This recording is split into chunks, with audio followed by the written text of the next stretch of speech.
Mateus capítulo 9. Jesus cura um paralítico. Jesus entrou num barco, voltou para o lado oeste do lago e chegou à sua cidade.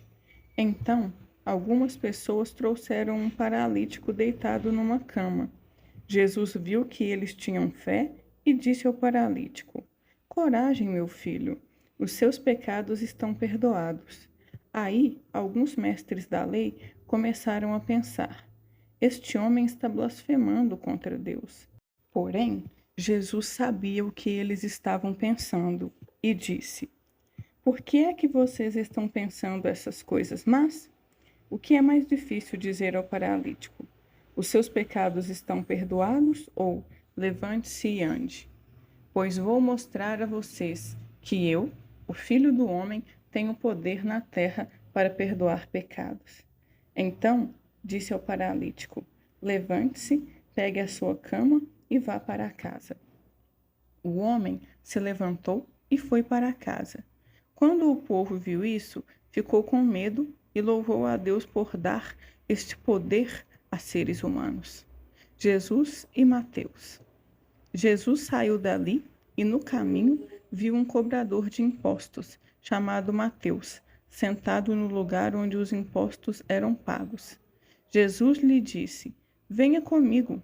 Mateus se levantou e foi com ele. Mais tarde, enquanto Jesus estava jantando na casa de Mateus, muitos cobradores de impostos e outras pessoas de má fama chegaram e sentaram-se à mesa com Jesus e os seus discípulos. Alguns fariseus viram isso e perguntaram aos discípulos: Por que é que o mestre de vocês come com os cobradores de impostos e com outras pessoas de má fama? Jesus ouviu a pergunta e respondeu: Os que têm saúde não precisam de médico, mas sim os doentes. Vão e procurem entender o que quer dizer este trecho das Escrituras Sagradas. Eu quero que as pessoas sejam bondosas e não que me ofereçam sacrifícios de animais, porque eu vim para chamar os pecadores e não os bons. Jesus e o jejum.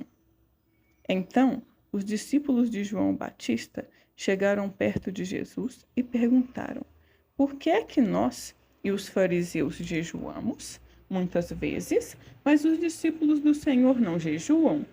Jesus respondeu: Vocês acham que os convidados de um casamento podem estar tristes enquanto o noivo está com eles? Claro que não. Mas chegará o tempo em que o noivo será tirado do meio deles. Então, sim, eles vão jejuar. Ninguém usa um retalho de pano novo para remendar uma roupa velha, pois o remendo novo encolhe e rasga a roupa velha, aumentando o buraco. Ninguém põe vinho novo em odres velhos. Se alguém fizer isso, os odres rebentam. O vinho se perde e os odres ficam estragados. Pelo contrário, o vinho novo é posto em odres novos, e assim não se perdem nem os odres nem o vinho.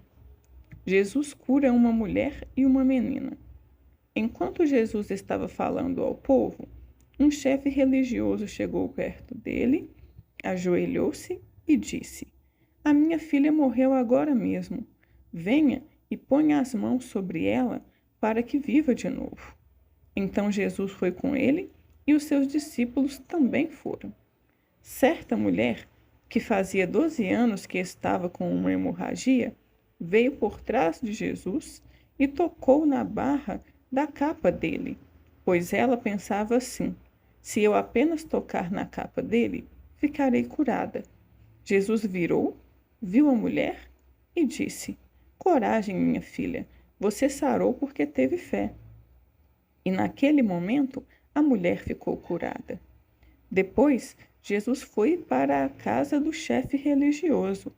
Quando viu os que tocavam músicas de enterro e viu a multidão numa confusão geral, disse: Saiam todos daqui.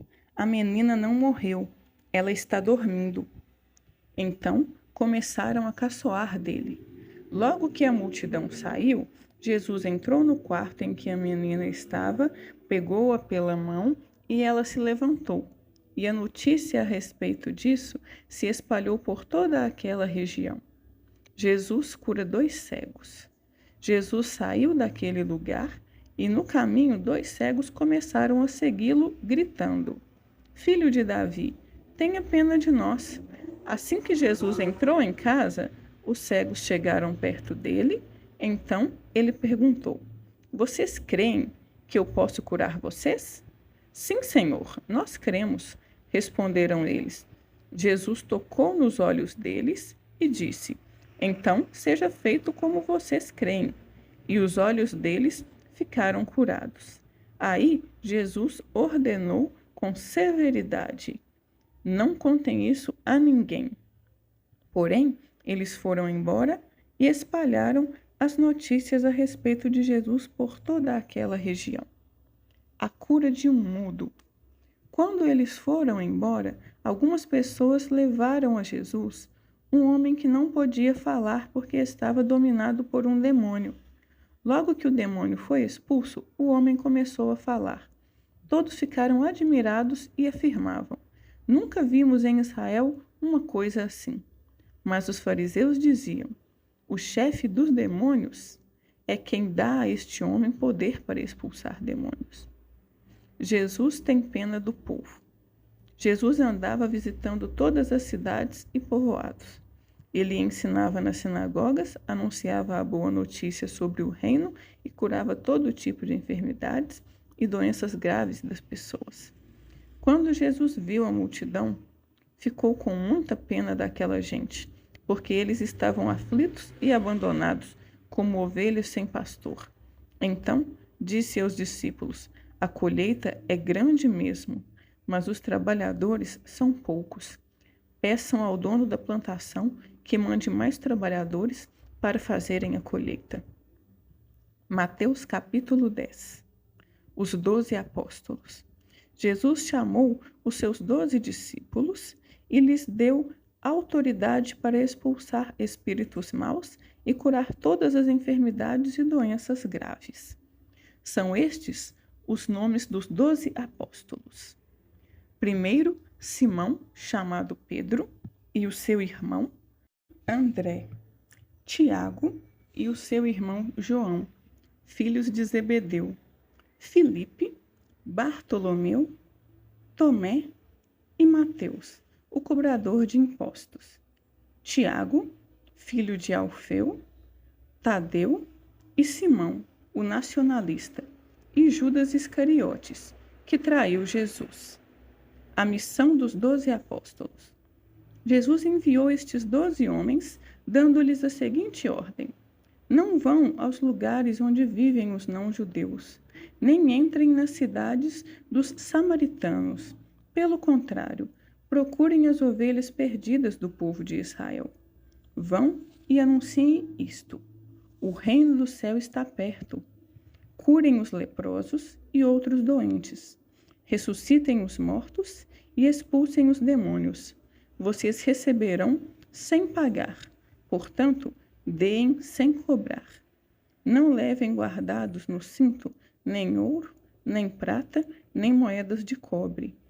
Nesta viagem, não levem sacola, nem uma túnica a mais, nem sandálias, nem bengala para se apoiar, pois o trabalhador tem o direito de receber o que precisa para viver.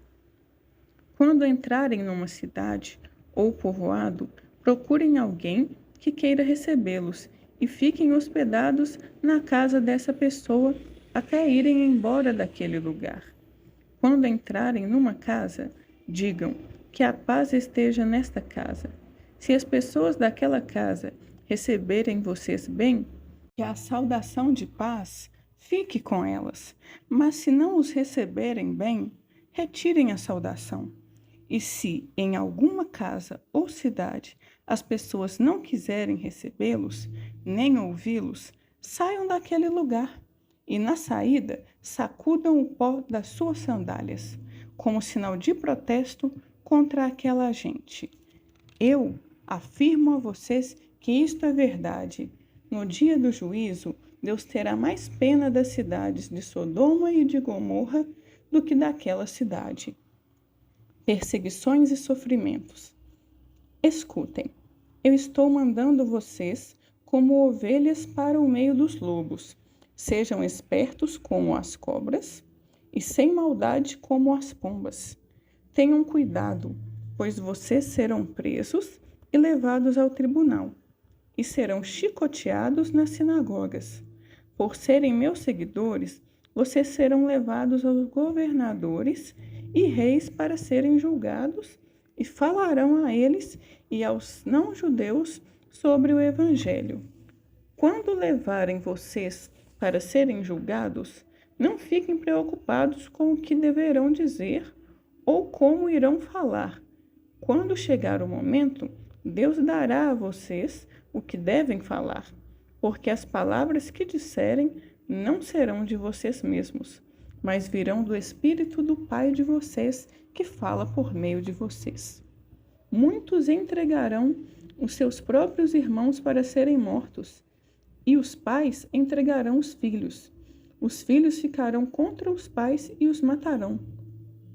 Todos odiarão vocês por serem meus seguidores, mas quem ficar firme até o fim será salvo. Quando vocês forem perseguidos numa cidade, fujam para outra. Eu afirmo a vocês que isto é verdade. Vocês não acabarão o seu trabalho em todas as cidades de Israel antes que venha o Filho do Homem. Nenhum aluno é mais importante do que o seu professor, e nenhum empregado é mais importante do que o seu patrão. Portanto, o aluno deve ficar satisfeito em ser como o seu professor e o empregado em ser como o seu patrão. Se o chefe da família é chamado de Beelzebu, então as pessoas dessa família serão xingadas de nomes piores ainda. De quem devemos ter medo? Portanto, não tenham medo de ninguém. Tudo o que está coberto vai ser descoberto, e tudo o que está escondido será conhecido. O que estou dizendo a vocês na escuridão, repitam na luz do dia. E o que vocês ouviram em segredo, anunciem abertamente. Não tenham medo daqueles que matam o corpo, mas não podem matar a alma. Porém, tenham medo de Deus, que pode destruir no inferno tanto a alma como o corpo.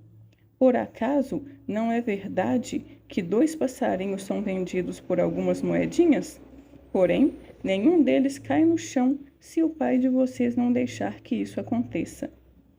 Quanto a vocês, até os fios dos seus cabelos estão todos contados. Portanto, não tenham medo, pois vocês valem muito mais do que muitos passarinhos. Confessar e negar a Cristo.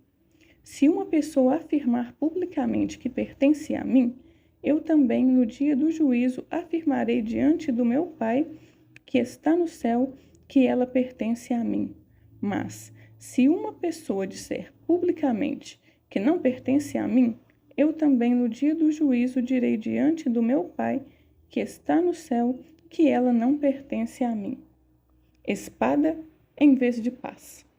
Não pensem que eu vim trazer paz ao mundo. Não vim trazer a paz, mas a espada.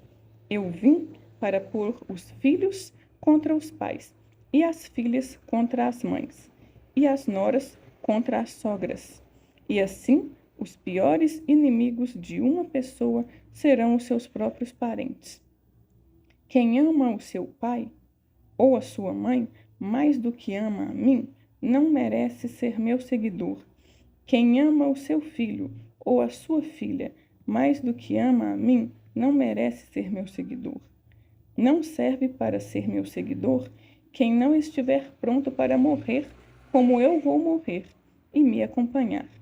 Quem procura os seus próprios interesses nunca terá a vida verdadeira, mas quem esquece a si mesmo, porque é meu seguidor, terá a vida verdadeira.